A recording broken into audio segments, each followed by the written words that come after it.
കഴിഞ്ഞ മീറ്റിങ്ങിൽ പറഞ്ഞതാണ് ഒരു നല്ലൊരു ബ്രേക്ക് ഔട്ടിനുള്ള നല്ല പ്രോബിലിറ്റി ഉണ്ട്, സാധ്യത ഉണ്ടെന്ന് പറഞ്ഞു.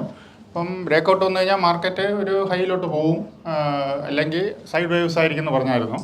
പറഞ്ഞ പോലെ ഒരു ബ്രേക്ക് ഔട്ട് വന്നിട്ടുണ്ട്. ബ്രേക്ക് ഔട്ട് വന്ന് മാർക്കറ്റ് ഷോർട്ട് ടൈമിന് നല്ല റൈസ് ചെയ്തിട്ടുണ്ടായിരുന്നു. ഈ വെനസ്ഡേ ആണ് മാർക്കറ്റ് ഒരു ചെറിയ ഒരു 500 പോയിന്റ്സ് ഡൗൺ സൈഡ് വന്നത് ഇറങ്ങിയത്. അതിന് മുമ്പ് മാർക്കറ്റ് നല്ലൊരു റീസെൻ്റ് ആയിട്ടുള്ള ഒരു ഹൈ വന്നായിരുന്നു. ഇതാണ് ഹൈ റീസെൻ്റ് ആയിട്ട് 24,530 വരെ പോയി. അത് കഴിഞ്ഞിട്ട് വെനസ്ഡേ ആണ് ആൾമോസ്റ്റ് 500 പോയിന്റ്സ് ഇറങ്ങി. ട്രംപിൻ്റെ സീസ് ഫെയർ തീർന്നു, വാർ റിസ്യൂം ചെയ്യുന്നുള്ള ഒരു സ്റ്റേറ്റ്മെൻറ്റ് വന്നപ്പോൾ ഹാഫ് ആൻ അവറിലാണ് മാർക്കറ്റ് ഭയങ്കരമായിട്ട് ആഫ്റ്റർനൂൺ സെഷനിൽ കറക്റ്റ് ചെയ്ത്. അപ്പോൾ ഫസ്റ്റ് സെക്കൻഡ് റെസിസ്റ്റൻസ് ഒക്കെ കട്ട് ചെയ്ത് ആൾമോസ്റ്റ് 24,600 ആയിരുന്നു ഒരു റെസിസ്റ്റൻസ് ലെവൽ. അതിൻ്റെ അടുത്ത് വന്ന് ഇപ്പം ഏകദേശം 24,530 ലെവൽസിൽ വരെ പോയിട്ടുണ്ട്. ഈ 500 പോയിന്റ്സ് വെനസ്ഡേ കറക്റ്റ് ചെയ്ത് ആൾമോസ്റ്റ് 300 പോയിന്റ്സ് 2 ദിവസം കൊണ്ട് തിരിച്ച് കയറിയിട്ടുണ്ട്. മാർക്കറ്റ് റൈസ് ചെയ്തിട്ടുണ്ട്. തേഴ്സ്ഡേ വെനസ്ഡേ കൊണ്ട് കയറിയിട്ടുണ്ട്. അപ്പോൾ ആ ഒരു കറക്ഷൻ്റെ ഒരു ആൾമോസ്റ്റ് 200 പോയിന്റ്സ് ഇനി റീട്രേസ് ചെയ്യാനായിട്ട് ഉള്ളൂ.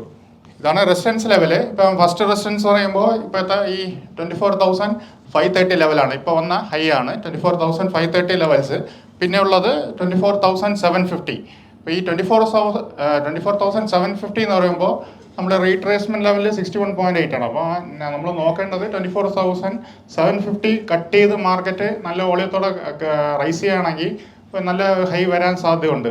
എപ്പോഴും ഒരു റീട്രേസ്മെൻറ്റ് 61 പോയിന്റ് കഴിഞ്ഞാൽ ഒരു പുതിയ ഹൈ വരുന്നതാണ് തിയറി പറയുന്നത്. അപ്പോൾ അത് വെച്ച് നമ്മൾ നോക്കുകയാണെങ്കിൽ 24,750 ആണ് ഒരു നെക്സ്റ്റ് നല്ല ടാർഗറ്റ്. ഇമ്മീഡിയറ്റ് ആയിട്ടുള്ളത് 24,530. ഇപ്പോൾ സപ്പോർട്ട് ലെവൽ നോക്കുകയാണെങ്കിൽ ഫസ്റ്റ് സപ്പോർട്ട് എന്ന് പറയുമ്പോൾ 24,000 ആണ്, ഏകദേശം 20 DMA വരുന്നത്. പിന്നെ വരുന്നത് S2 സപ്പോർട്ട് ലെവൽ 23,800 ആണ്. പിന്നെ ഒരു ചെറിയ ഗ്യാപ്പ് ഉണ്ട്, അതും ഒരു സപ്പോർട്ടായിട്ട് നമുക്ക് എടുക്കാം. അപ്പം ഡൗൺ സൈഡ് മാക്സിമം മാർക്കറ്റ് എന്തെങ്കിലും പിന്നെയും ന്യൂസ് മാറി മാറി വരുന്നുണ്ട്. ട്രംപ് ഒരു ദിവസം ഒന്ന് പറയും, 2 ദിവസം കഴിയുമ്പോൾ മാറുമെന്ന് പറയും. എന്തെങ്കിലും ഒരു കറക്ഷൻ വരികയാണെങ്കിൽ 23,650 വരെ മാർക്കറ്റ് ഇറങ്ങാനുള്ള സാധ്യത, അതിൻ്റെ താഴെ പോകാനുള്ള ചാൻസസ് കുറവാണ്. കാര്യം ഒരുപാട് പോസിറ്റീവ് ഫാക്ടേഴ്സ് മാർക്കറ്റിലുണ്ട്, അത് അടുത്ത പ്രസൻറ്റേഷനിൽ പറയുന്നത്. അപ്പോൾ അതുകൊണ്ട് വലിയൊരു കറക്ഷന് സാധ്യത ഇപ്പോൾ ലെവലിൽ ഇല്ല. നമുക്ക് മാർക്കറ്റ് റീസെൻ്റായിട്ട് ഹൈ പോകാനാണ് സാധ്യത.